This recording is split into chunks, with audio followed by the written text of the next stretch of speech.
Good morning, good evening, good all the things. Hi, how are you? My name is Catie Brannon, and this is Tea Time True Crime with Catie, where I just do a true crime podcast filled with beautiful energy, even though we're talking about horrific crimes. So I try to talk about obscure crimes that don't get enough media attention, and I found one, and this has to do with the Vegas showgirl. In the beginning, I was reading how she vanished, and I was really looking forward to seeing how she was found. She was found, guys, but sadly, she's no longer living on this earth. Now, if you guys want to keep staying with me, we're going to go and talk about Ginger Lee Rios.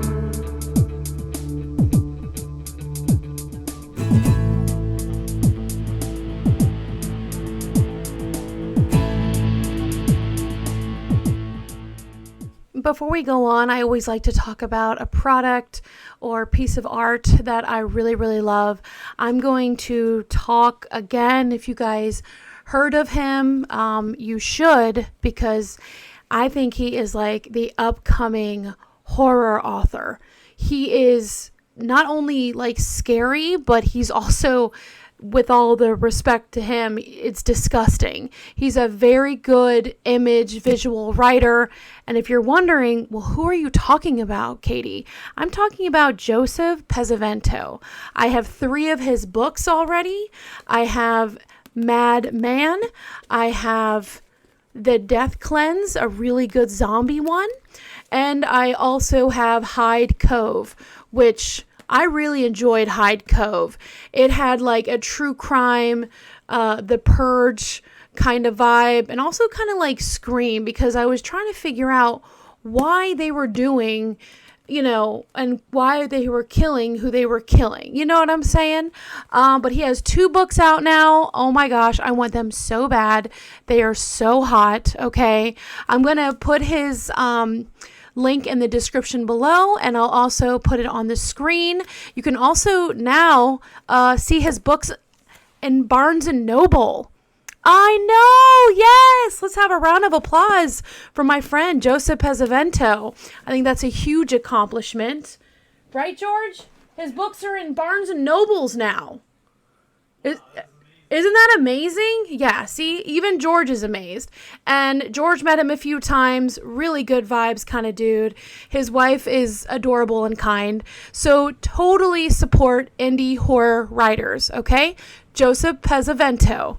I promise you will not be disappointed if you are into thrillers, horror, disgusting imagery, just stories that haven't been out yet. The 2 books that I do not have that recently came out was Dead Planet, and I believe the last one that everyone's fussing about is the Cathedral Dimension. So definitely check them out. And if you're watching my channel, I really appreciate you, and I appreciate your support. So yeah, guys, pick up the book today. All right, thank you so much, guys. I hope you enjoyed the title page as well. I kind of update a little bit of my fur babies. So this podcast is going to be very upsetting. I'm going to be using trigger words, and a lot of the research I have gotten this was Google, and I saw a couple podcasts, but really this case is not well known. I stumbled upon this case actually because of the lip color I'm wearing. Excuse me. I drank tea and had some crackers, so it kind of came off. But I wore these awesome showgirl kind of glitter lips, and it's from Golden Cosmetics. It's pretty cool. So when I was just wondering, I'm like, I wonder if there was any true crimes to deal with, like a Showgirl or Vegas Showgirl. One of my favorite movies, Showgirls. Now, it's one of those movies that is like so bad it's good, I don't know. Let me know down the bottom what you think about this movie. It's definitely not for everybody. But one thing I do love about art and Vegas and like Showgirls is the colors, is the bling, is the bada bada boom. You know what I'm saying? Just, yes. So I was researching, and sadly, guys, I came up with this story. Her name is Ginger Lee Rios.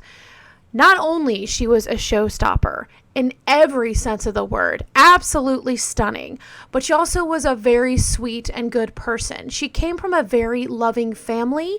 Her dad's name was George and her mom's name was Denise, and she had a very close relationship with her sister, Daniela. Now, Ginger was born in Las Vegas, Clark County. And like I said, she was extremely close with her family. Ginger was born June 14th, 1976.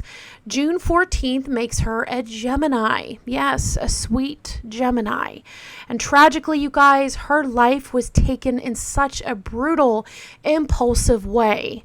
Yeah, that's the key word, folks, in this podcast. Impulse. And she was only 20 years old. I know. Yeah. Around this time, she was newly married to Mark.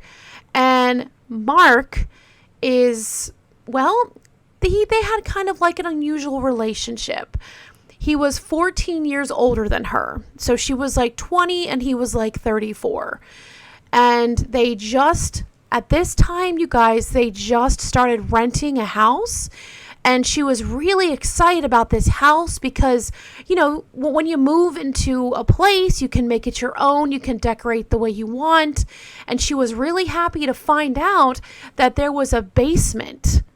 Yes, there was a basement in the home where she would one day make a dance studio. Because not only we're talking about Vegas and Showgirls, she was one.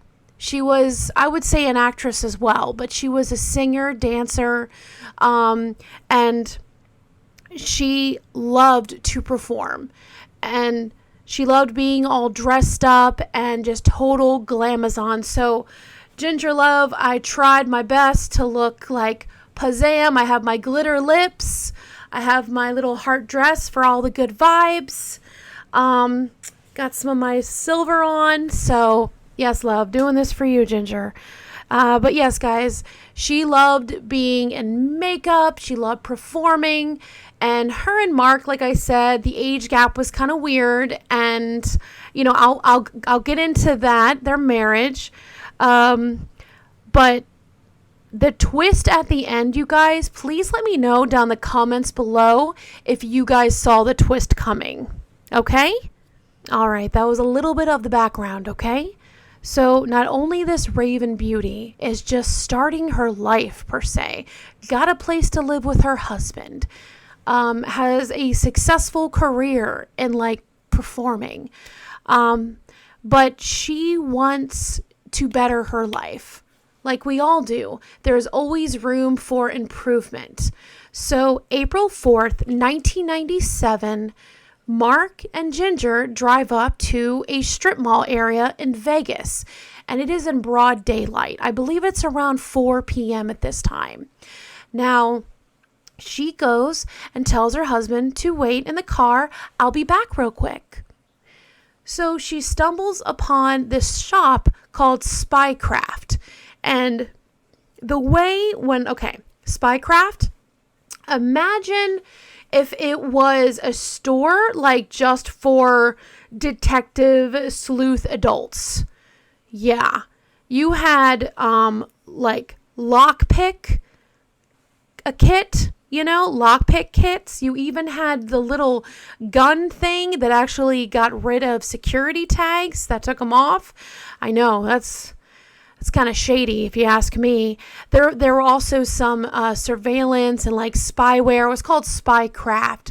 So it was kind of like a small business, but was very different. It was kind of like original in the sense, you know? Remember, it's 1997. So as Mark was waiting outside the vehicle, he was smoking a cigarette. So he decides to smoke a cigarette, and then time passes. And he realizes, wow, okay, they must be really busy in there. That line must be really long. So he just waited a couple more minutes. Then all of a sudden he's thinking, he's getting worried, and he goes, well, where is she? She walked into the store and I did not see her come out. So what does Mark do? Mark goes into the spycraft store, and he does see a lady and a man at the counter, behind the counter. And he's like, hi, yes, my wife was just in here. She was a petite brunette. Did any of you guys see her? And they're like, oh, yeah, we saw her. Yeah, she bought 2 books and she left. And he's like, oh, okay, all right, thank you, So, Mark is thinking, okay, all right, I'm going to check the other stores. Because like I said, it's a strip mall. So he goes one by one in and out of each store. And Ginger is nowhere to be found. Nowhere. Mark starts to panic. Mark just, it's odd because he literally just saw her and then now she disappeared. It makes no sense. So remember when I told you guys at the beginning she came from a very close-knit family? Well, Mark decides to go to Ginger's dad's. Parents. Parents. The in-laws. Because he's very worried. So he's like, goes to George and he was like, I cannot find Ginger anywhere. And George, you would think like he wouldn't panic automatically. But when the family found out that all she had with her was when she walked in the store was her ID, some cash, and her wallet, and she left her purse in the car, they're getting very worried because her purse, like I said in the beginning, she had her makeup in it and like her life, and she would not leave without those things. Like she always had a face on, you know what I'm saying? So, Daniela really was suspicious, like what's going on, So, George and Mark, realize, okay, this is a mom and pop store. They probably closed earlier than any Vegas store on the strip. We have to leave now to go back to the store, because that's what George was thinking. He was like, we need to go back to the store. So they go back to the store, and as they went there, unfortunately, the doors was locked. But they did see a man, a woman, and a baby in a vehicle. Like, I believe the baby was already in the vehicle, not really certain, but they did see these 3 people, okay? So, George and Mark are like, hey, my daughter went into your shop and we cannot find her anywhere. Do you have any security footage that we can look over? Now you're wondering at this point, okay, great, Catie. So it's spycraft. They gotta have surveillance, right? Yes, they do. Even in 1997, they do have surveillance. But get this. The owners of the spycraft, they have 3 other locations. One in California, one in Arizona, and one in Vegas. Yes. And the owner is named John Flowers. John Flowers and his wife, Cheryl. John was saying, listen, I do apologize. I'm trying to beat traffic, but me and my wife and my child, we're trying to race back to one of our locations to get there on time. So can I send you the footage on Monday?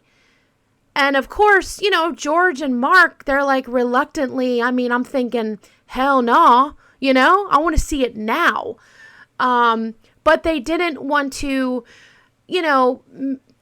have this family be out of sorts in some way. So, they were thinking, all right, we'll wait till Monday. But actually, yeah, I know, right? They had to wait. I'm sorry, guys, but if I had a store and if I had cameras and if someone's like, hey, we're missing some, and I'd be like, I will open right up. But I guess that's just me. But I will totally open right up. So sadly, George and Mark and the family, they had to wait. They did not hear anything, okay? But the family could not wait no longer. Apparently, I don't know if it was sunrise, but it was like the next day. It was like as soon as possible, they contacted the police. And the police started the investigation. Now, as you're thinking what I'm thinking, they look at the husband, Mark. Because what they do is they really pigeonhole Mark. Because a lot of the times, you guys, the spouse is to blame, sadly, for a lot of murders. Let's just keep it real. And, the police were basically on Mark saying, you were the last one to see her. And it's just, things about Mark, it just did not look good to the police. So while this investigation is happening, I'm talking about as soon as possible, you guys, Mark is out there. Mark is out there interviewing people, trying to get surveillance, trying to get answers to find his wife. So what that says to the police are you trying to get way too much in the investigation so we don't look at you? Yes, that's what the police are thinking. And I believe it was a day later, a couple days later, they find Mark's vehicle and it is an inferno. Yes, it is absolutely on fire. So the police were like, oh my gosh, let's get this fire out. Mark is probably burning evidence. They jumped to that conclusion. But then when they finally got to Mark and questioned him, he just said, the vehicle, my car was acting up. It was literally driving weird. So I decided to pull over and just get a ride from somewhere else. Either he got a ride for someone else, you guys, or just got on the bus or something like that. But he did leave his vehicle there. He was like, so you're thinking, well, is it impossible that the car blew up on its own? Yeah, absolutely. I mean, you don't know how old the vehicle is, and this is Vegas, and Vegas is very, very hot. So, I mean, that is plausible. But of course, the police are like, that is convenient, Mark. Now is it? Then the police are thinking, well, this is an attractive young lady. Are you sure she was happy with her life? She could have just, bought something in the store and read it and then just left. Yes, because according to John Flowers, she bought 2 books. One book, apparently it was called The Paper Trip. And another book was called The Death Dealer's Manual. So The Paper Trip is about changing your identity. That's what that's about. And The Death Dealer's Manual is pretty much a professional hitman handbook.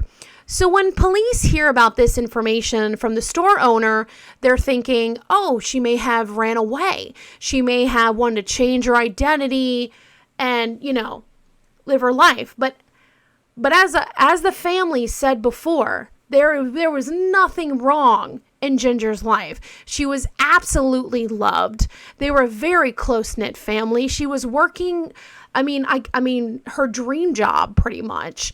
And she just got a house and she got married 5 months earlier. Now they're looking at Mark again because they find out that there was a time where they had a fight and she was in a hotel. Now that doesn't look good. They just got married and they already had a break and she had to go to a hotel to get away from him. Okay, well, this could be also it as well.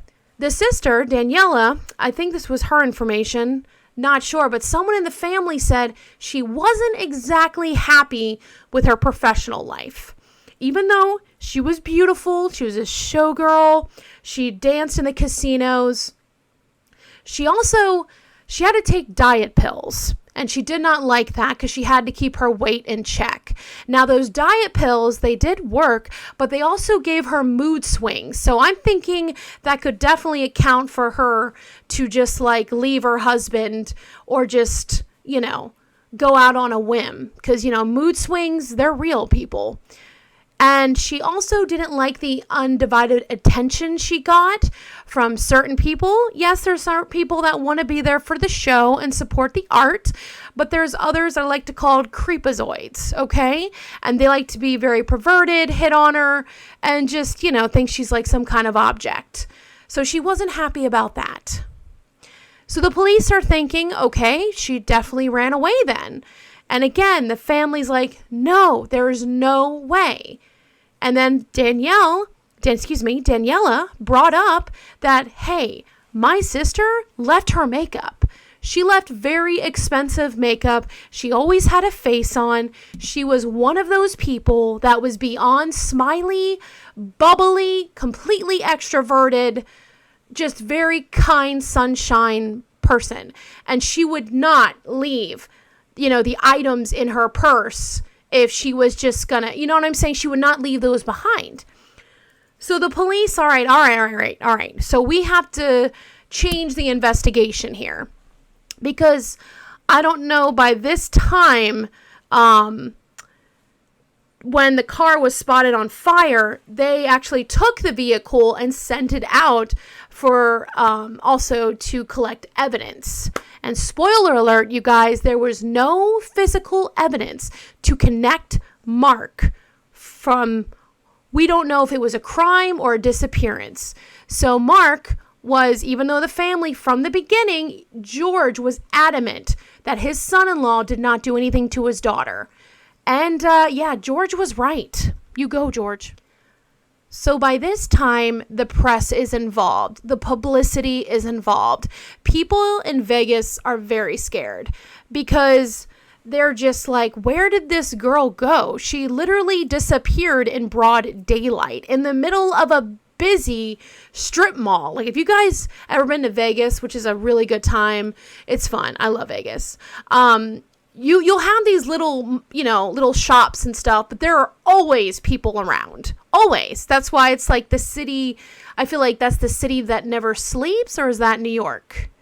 I'm not sure, but all the lights stay on like all day and all night. It's very lit up. It's awesome. It's like a amusement park for adults. I swear that's what Vegas is.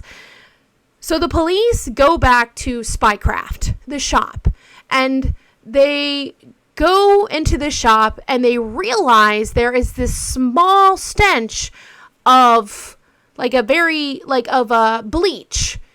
So, the investigators are going in there and they're wondering, well, what is that smell? Now, John was saying that I have a dog, and when the dog needs to go to the bathroom, he goes in the back room. There's no carpeting or anything there, so I let the dog go there, and then I just clean it. So I constantly just clean it, and it always smells of bleach back there. When the investigators go in the back room, they noticed a little tiny red stain. And when they go in and they see the red stain, sadly, this is 1997, you guys. It is not a big enough sample to go anymore to have this investigation into the shop. They need to have a search warrant. I know. Frustrating. It's like, but dude, there's bleach smell and there's a red spot. But again, it was not big enough to collect for analysis. So yes, this part is very, very frustrating. By this time, John Flowers is extremely irritated because you have the news, you have people, just coming to the shop and questioning him. And you would think that even bad publicity is good publicity. Not to John. He just did not like all the attention in his shops. He just got irritated because he told him the same story. Well, the police also wanted the videotapes. They're like, do you have surveillance tapes? And we also need to see the receipts, right? Exactly. John doesn't have the receipts. He cannot find them. And the surveillance camera, well, I'm guessing they waited too long, but he said, oh, I saw the surveillance and there was nothing out of the ordinary. So when the police went to check themselves, it was already recorded over. I know. Not good. Like I said, John Flowers is really irritated with all this attention. He just does not like everyone coming in and just going through everything. But I guess that's tough, dude. You should have had the surveillance tapes. by the time Mark's car, that was like an inferno that like burned, again, there was no evidence that was linked to Mark at all. So that's a win in the family's book. But sadly, guys, weeks later, on May 5th, 5 hours away from Vegas in the Mojave Desert, which around is like 400 miles away, there was a body found.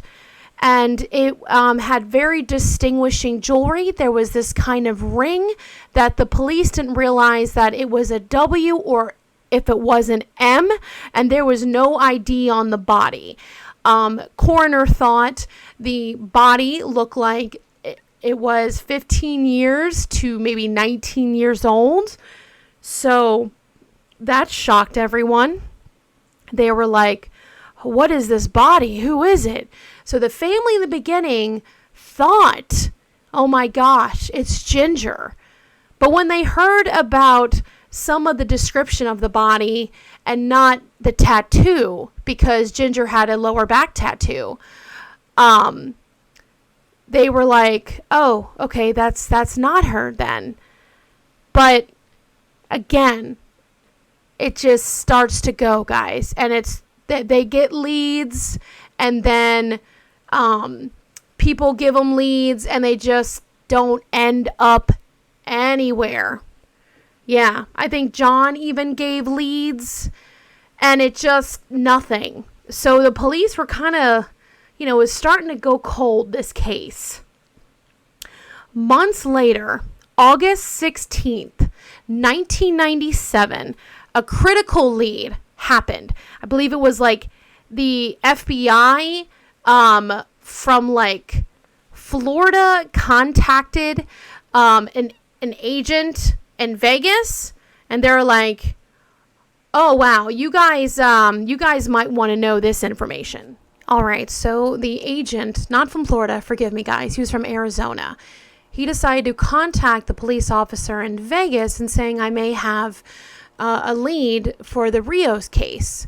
Now, the detective is quite confused. Like, what does that have to do with the Rios case? Well, he said John Flowers' whereabouts are unknown. They found out that in his store, he was selling illegal wiretaps. Yes, and such devices that, of course, were not legal. So they wanted to find him. And they realized that John Flowers, his name was not John Flowers. His name was actually Craig Jacobson. Craig Jacobson was 26 years old. And apparently from when he was like 10 years old, he always like got in trouble. He was just like a bad seed.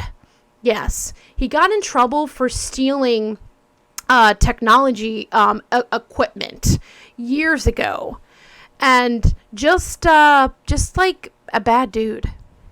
Now, when Cheryl, yes, John Flowers' wife, aka Craig Jacobson, now when the agent arrested Cheryl he didn't really arrest her, he just brought her in for questioning, because remember that he's in Arizona and that's where one of the 3 spy craft shops are.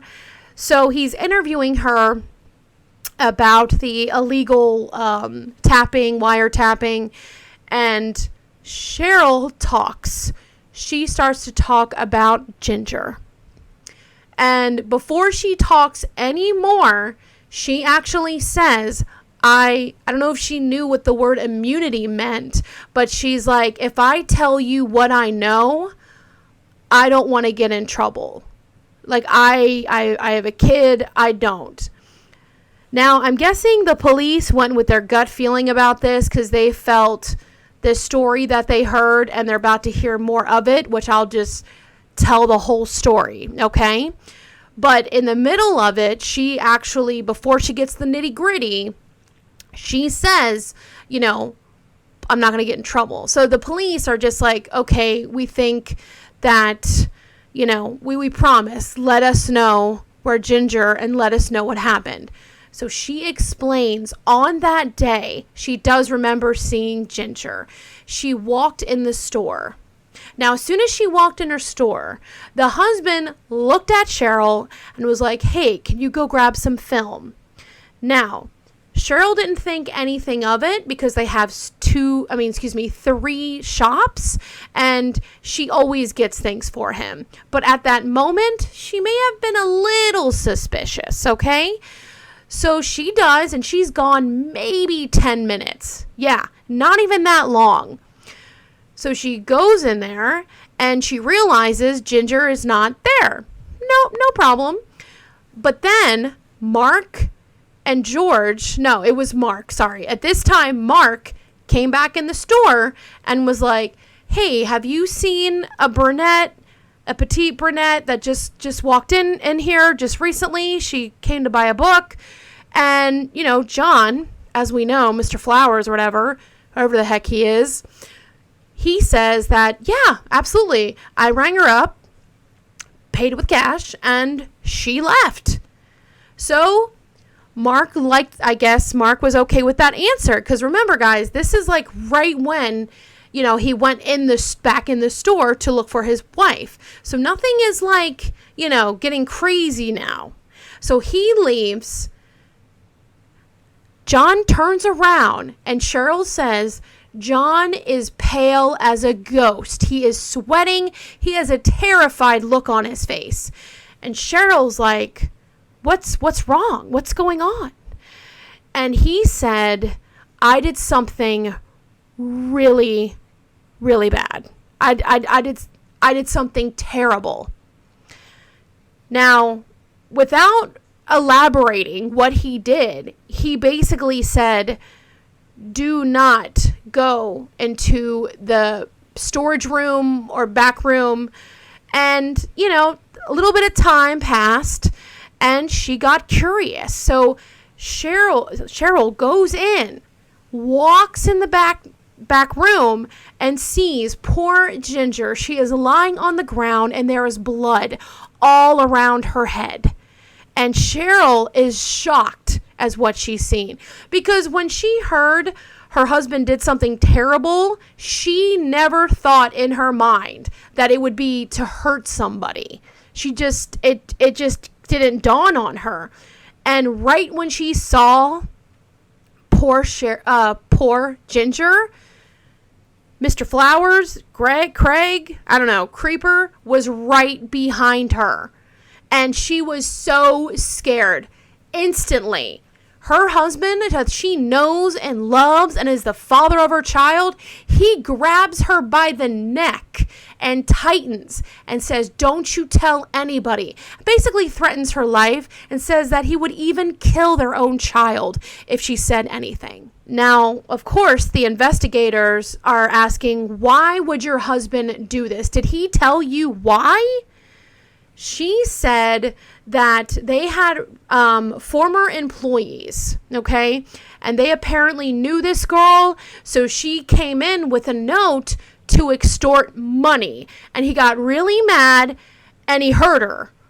He said he hit her, and then as soon as he smashed her in the face, she hit her head and just died. So he said, he hit her, and she was just shocked. So he was just claiming that, it was I mean, he didn't say the word accident, but he was like, that's what happened. It just happened so fast. I just can't believe it.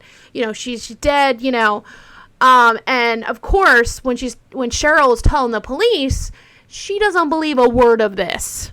She does not believe that this woman knew any of the former employees and extorted them for money. She did not believe that. And she had every right. But she was just wondering why he did it. But at this time, she knows now that her husband is not who he says he's been. She's thinking he is this kooky guy who has a spy craft store and helps with a different kind of people, but no, now she knows him as a murderer. When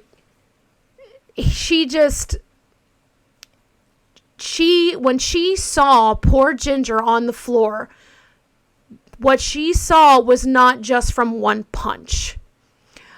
when her husband said, I just punched her once and she fell, no. Sadly, you guys, this is where the trigger warning is. We don't exactly know.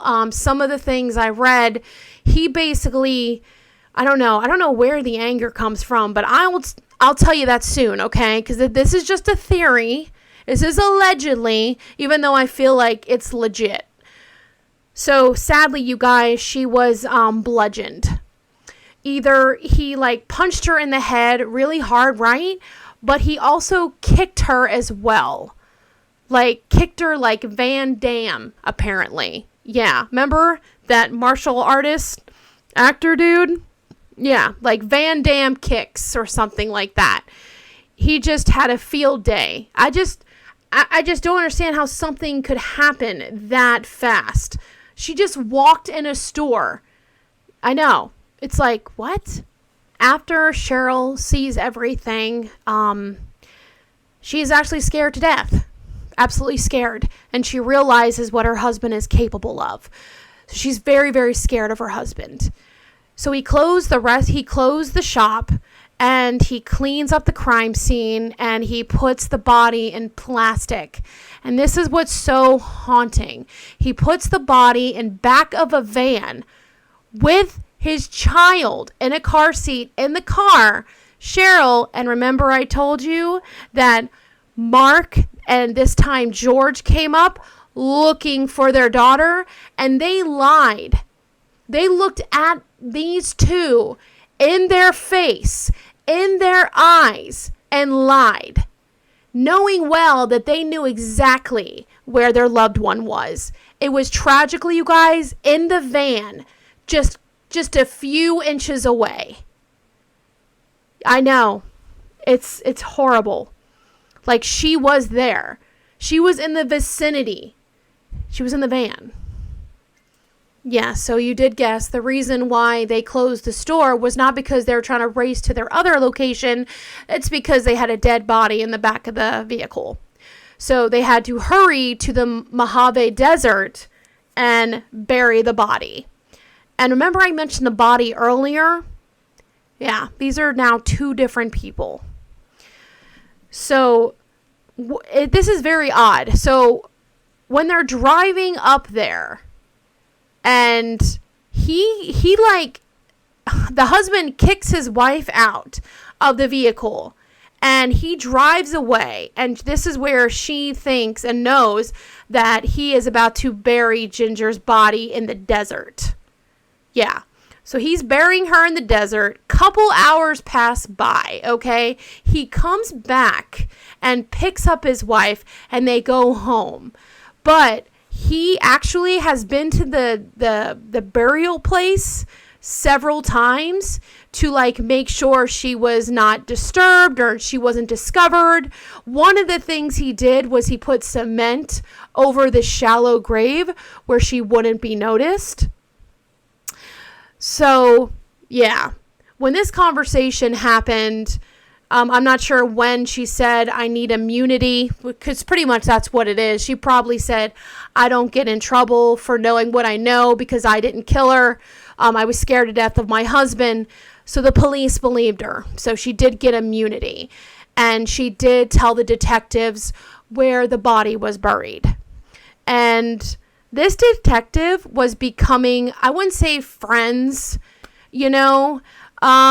to George and Denise and the family, I would say that it's, I don't know, I guess friends, because the detective, when they found out that the body was found of their daughter, he wanted to call George right away because he didn't want the media to show it first, and he wanted to give this family as much respect as he could. So when George found out his daughter was not alive anymore, he was absolutely devastated. So was Mark. Excuse me. Mark literally thought in the beginning that she wasn't happy maybe, and that she went away to do her own thing, and he was okay with that as long as she was okay. But when they found her body, Oh my God, Mark was so devastated. Her husband, he blamed himself, you guys. He was like, what happens if I went into the shop with her? Oh man, excuse me. I'm sorry.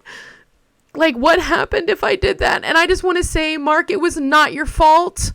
Like, how the hell would anyone know? It was busy. It wasn't like, an isolated remote town with nobody in the building. I mean, there were people everywhere. This is a high traffic area, and she's gone within 10 minutes. What? George was absolutely devastated leaving his daughter. He said for many, many years, and I'm sure to this day,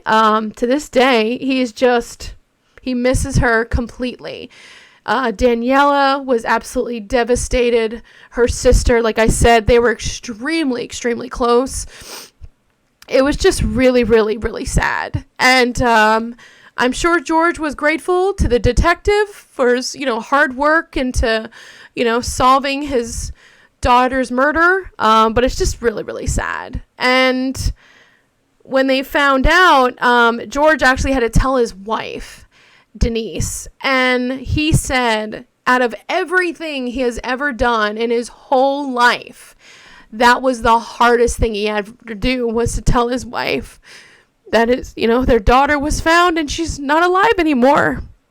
Now George, I'm sure he didn't want to know the details. The detective actually didn't want to tell them how bad their daughter died because she was like beaten to death.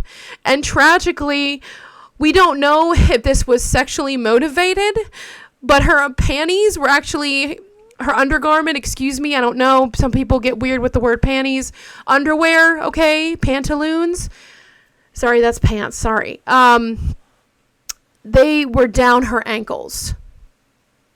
So, and she was just, her face, and she just, the police knew that she was pretty much beaten to death. That's how poor Ginger lost her life. The town is devastated, but Ginger's remains are found. She can be put to rest.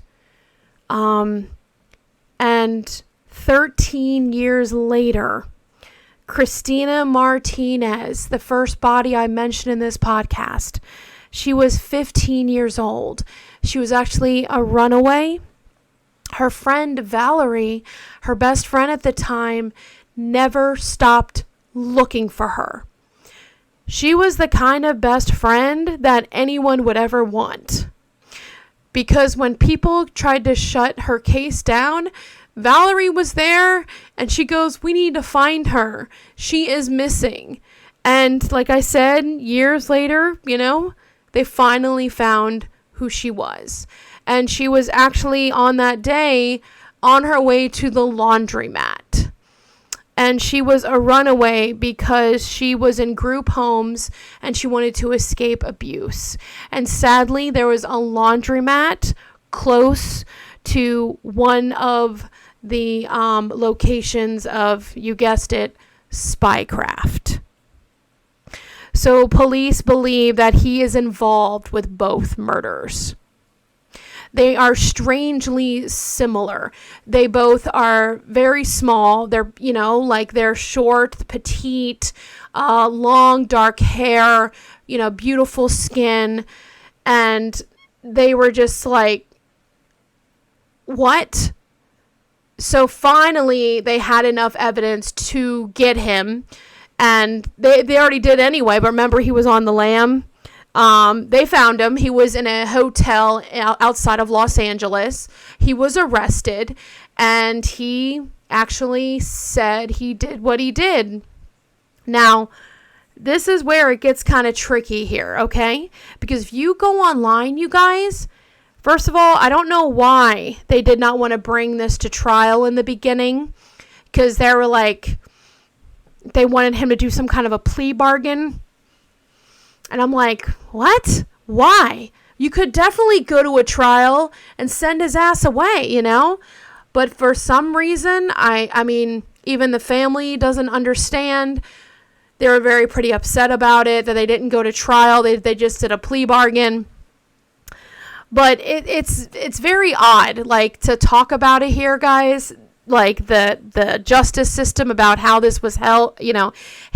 I would be here for hours. But in layman's terms, I was never going to say he was in and out of jail. It's not that. But they started to have trials, okay? Now, he unfortunately, people thought, doctors who were in the case, they actually made him unfit to stand trial. And he spent some time in a mental institution. And they thought, he was like crazy, like mentally ill, like he didn't know his actions. But you guys, if a man is married and owns a business and is a father, I don't think he's insane. I think this sounds like a master manipulator. Okay? Yeah. While this guy is like incarcerated or whatever, a teenage girl comes to the police. When she sees the news and everything, she decides to come to the police. Now, before I say the story, the reason why she did not go to police, because she believed it was going to be her word against this guy. This is a teenage girl, okay? Now, she explains a couple months before. Now, this is like a couple months before Ginger. I don't know, the timelines are wonky, but we're around that area, okay? You had this girl come in the spycraft, pick up some items, and then all of a sudden, a guy behind the counter comes up, grabs her, and throws her over his shoulder and starts to walk towards the back room. I know. What? Yes. But then there was like a ding. I guess when the door opened, when a customer came in, it freaked him out. So she got away and ran away. I know. What? The luck? And I'm sure she feels absolute guilt for not going to the police, because she feels that if she went to the police and said what this guy did, they could have seen that he wasn't who he said he was, and he could have been like locked up. But again, guys, we're not victim blaming, okay? We're not. I'm just saying, okay? This is a young teenage girl, and this is an older man. So they figured out this respectable business owner of Vegas, who is very loved in the community, has the cool little niche shop, the niche, wherever you want to say it. People couldn't see him like that. Because remember, in the beginning, they didn't even investigate him at all. They went right to the husband. So yeah, this guy, this creepy, weird dude, was loved in the community. Yeah, this needs a tea break, you guys. But weirdly, this is not tea. This is collagen jot. I just get the regular black coffee with collagen powder and some of the almond coffee cake. It's like oats coffee cake or something, and I have it in a beautiful sunshine cup and a rainbow. Yes, good vibes, good energy. Okay. This is where I'm getting to.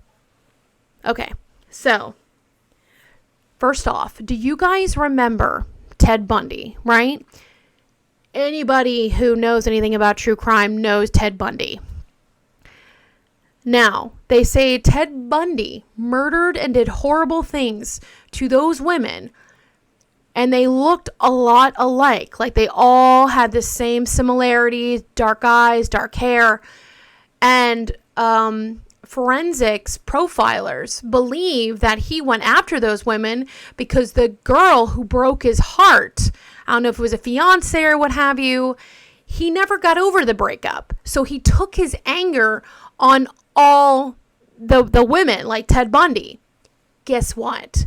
This sicko, who is claiming mentally ill, okay, and is messing up the court system by rescheduling, redoing, like he just doesn't want to go to trial. It's ridiculous what he's doing to this family. It is absolutely sickening, okay? So while he's incarcerated, he says he killed somebody else. He says there's a third, he says the V word, but you know how we don't like to say the word victim. We don't like to, but he said there was a third. Now, the police are like, oh my gosh, there's a third? Who is it? So he started explaining. It was a girl named Mary Stoddard. And Mary Stoddard was the daughter of a famous chiropractor in Vegas. And, you know, he took her life. Now, the police are like, we need to find her. Where is she? And here is the twist. Mary Stoddard was alive and breathing. She was fine. In fact, Mary Stoddard's sister came to the police and actually said that he got pretty serious with her sister Mary. And things went down south. But here's the thing. Mary looked like Ginger and Martinez. I know. Christina Martinez, yes. So, if you're thinking what I'm thinking, he got his heart ripped out of his hiney, okay? When he was like 18 years old, and he just couldn't get over her. Even though he married Cheryl, had a beautiful baby, still, in his sick brain, or they're saying he's mentally ill, he could not get away from Mary Stoddard. And I just want to say, like, Mary Stoddard must feel so much guilt because, like, to have a man who, you know, you dated and then it didn't work out, but then he goes and kills women that look like you, that's horrifying. So police believed, like, that it was just pure anger, absolute anger. Because I'm guessing when there was no customers in the store and she was walking around buying her books, he went behind her and probably threw her over the shoulder. And she probably was fighting back. So I'm thinking, why didn't we hear yelling? Why didn't we hear screaming? It's in the middle of broad daylight. He probably grabbed her so fast she did not see what was coming and just kept hitting her until she was not moving anymore. And that is a level of nightmare fuel that I just can't even comprehend. But Christina Martinez is laid to rest.